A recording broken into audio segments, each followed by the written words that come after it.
Without further ado, let's start the book, the section right away. Joining us here is Hannah, the writer of The Perfect Composition. Hi, Hannah. Hi Jane, how are you? I'm good, especially now that we're going to discuss your newest book. Could you please introduce yourself? Hi everyone, I'm Hannah and I just published a new book called The Perfect Composition. By The Perfect Composition, I don't mean to say that my life has the perfect composition already. Instead, through this book, I like to deliver the message that to find our own perfect composition is very important, and I like to encourage you to find yours immediately. Oof, can wait to dig deeper through the book. But before that, can you give us some insight to the cover? It looks interesting. Is that milk or lotion? It's actually my shampoo. I've been mixing my shampoo with water in the bottle right away. A pot of water and a pot of real shampoo. Really? Why is it? Well, I used to struggle when I have to bubble up the shampoo when I found this trick on the internet that mixing your shampoo with a pot of water will help it to bubble up faster. Hence the perfect composition because now I don't struggle that much and I get to waste less water. Interesting. Anyway, let's just get into the main event already. Hannah, can you tell us more about the book? What's in it, or how is the writing process going? Sure, okay. So to begin, I divide the book into some parts, each containing different dimension in which I learned something that helped me to find my perfect composition, and one closing chapter to wrap the whole book. In the first dimension, I wrote about my growth in the confidence dimension.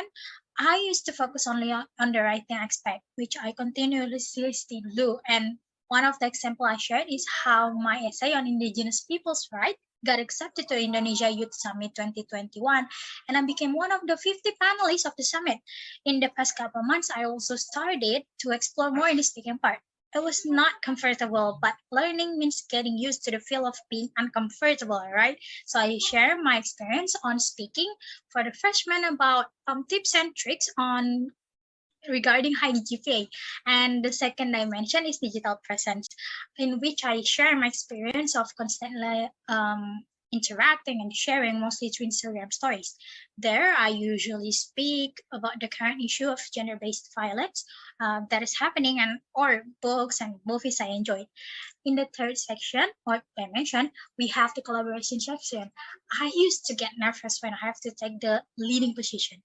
Needless to say, I always avoid taking initiative to lead. But due to the force of the universe, or no one comes where when it comes to leading, I figured why not try? It will make me feel less burdened because finally we get to start doing it and we'll finish it soon after. I shared that one time where I become the head of learning innovation in KKN. We came up with a module and a video about how to make learning fun by using Kahoot. And the recent one is leading the final project of sustainable development course I took with the help of four of my other friends. We are planning to do an IG live by discussing how fast fashion impact the production and consumption cycle to a vicious one these days. And one significant problem I've overcome by practicing to be a leader is to trust others by governing the tasks to each members, as it was hard for me to let others help. And not to spoil. Nice. I feel like there will be so many things we can learn from the book. The book contains some engaging chapter. Could you tell us more? Yeah, sure. There's this chapter containing IDP or individual development plan that we can fill up with goals and things we will do to achieve that. What did you fill yours with?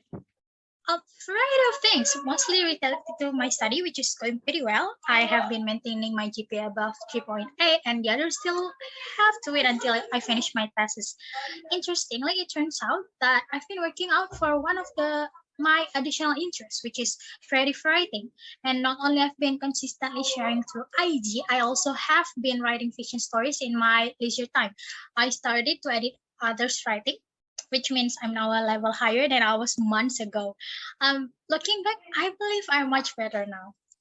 Well, I see. Actually, I've read the book yesterday, and I think it's very fascinating.